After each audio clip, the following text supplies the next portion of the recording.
Bonjour à tous et à toutes, bienvenue à l'émission. Aujourd'hui, je reçois le préfet de la MRC du Rocher-Percé, Samuel Parisé. Bonjour, bienvenue parmi nous. Bonjour, merci Ariane. Alors, comme on sait, la MRC du Rocher-Percé fourmille d'activités. Je regardais l'ordre du jour de la dernière assemblée de la MRC, puis j'ai soulevé quelques points dont on va discuter aujourd'hui. Tout d'abord, il y avait des gros chiffres dans cette assemblée-là. Vous avez approuvé un règlement d'emprunt de 125 millions de dollars pour la Régie intermunicipale de l'énergie Gaspésie-Île-de-la-Madeleine. Donc, parlez-moi un peu, quel est ce projet-là? Parfait. C'est certain que depuis plusieurs années, au niveau de la MRC ici, toute la MRC de la Gaspésie, du Bas-Saint-Laurent, puis depuis peu, la MRC de Lillet et de la MRC de Montmagny, on a formé une genre d'alliance ensemble, en fait, ça s'appelle l'Alliance de l'Est, où ce qu'on investit dans tout ce qui est énergie et éolien. Donc, actuellement, il y a un appel d'offres par le gouvernement et Hydro-Québec où ce qui est demandé c'est 300 MW et 480 MW au niveau de l'énergie éolienne. Donc, c'est sûr qu'actuellement, c'est un peu difficile pour nous de pouvoir parler de ces appels d'offres-là, considérant qu'elles ne sont pas encore sorties, que c'est encore de nature privée. Donc, c'est sûr qu'il y a plusieurs scénarios possibles. Depuis plusieurs années, il y a tout ce qui est la participation communautaire qui est quand même demandée avec l'acceptabilité sociale. Donc, c'est sûr que c'est un gros montant. Donc, c'est n'excédant pas le 125 millions.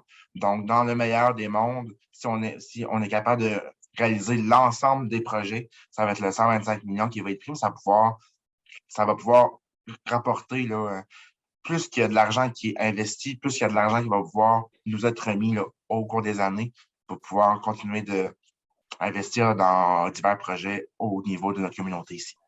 Donc, on parle de construire puis de développer des parcs éoliens, j'imagine. Oui, à l'ensemble de toutes les MRC de la Gaspésie, du Bas-Saint-Laurent, de Lillet et de Montmagny. Exactement, puis on le sait, ces parcs éoliens-là rapportent à chaque année aussi aux différentes MRC de par les revenus qu'ils génèrent. Effectivement, puis ça nous permet aussi de pouvoir travailler sur d'autres projets dans nos milieux là, pour pouvoir avoir comme une certaine vitalité sur notre territoire. Exactement. Maintenant, je vais parler d'un autre point qui a retenu mon attention. On ne parle pas du tout de la même envergure, mais c'est très concret. La MRC doit refaire sa toiture. Oui.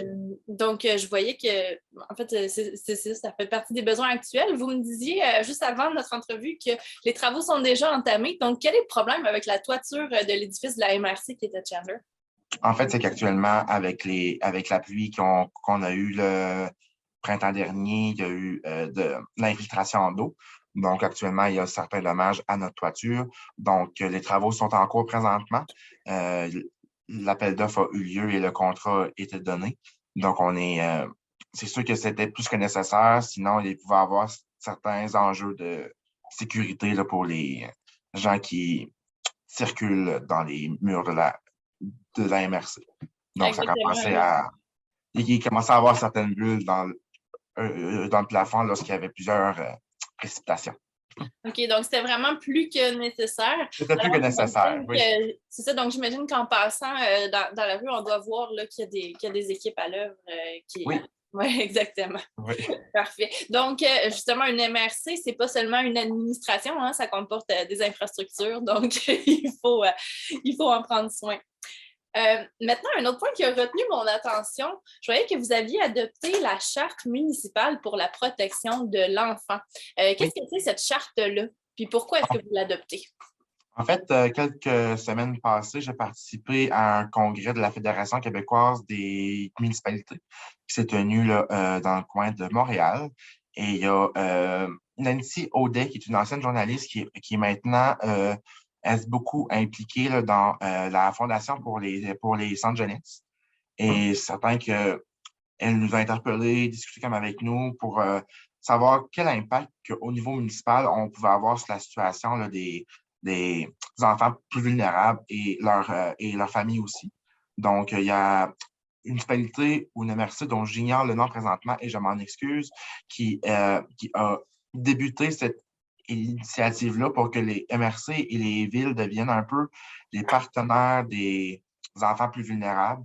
Donc, en fait, de s'assurer qu'il y a des services qui peuvent être mis en place pour eux, de pouvoir diffuser l'ensemble des services aussi, de mettre comme à portée de la population aussi tous les services nécessaires. Si on parle de pédiatrie sociale, on parle de CLSC, de protection de la jeunesse, vraiment s'assurer que les personnes puissent avoir accès à ces services-là, puis qu'on devienne, nous aussi, des alliés pour la sécurité des enfants de nos milieux.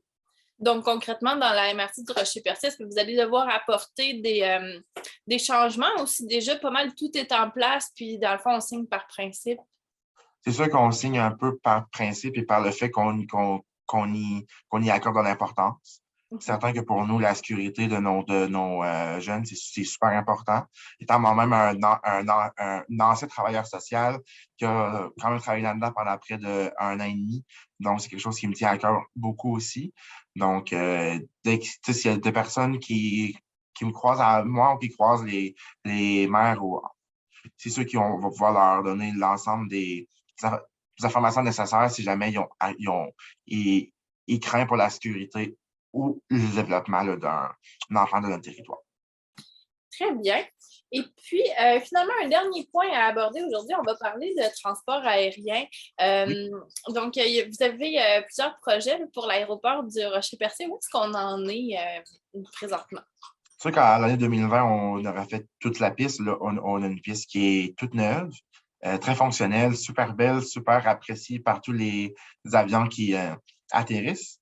Présentement, on est en train de faire l'agrandissement et l'amélioration de notre aérogare. Donc, les travaux sont en cours présentement.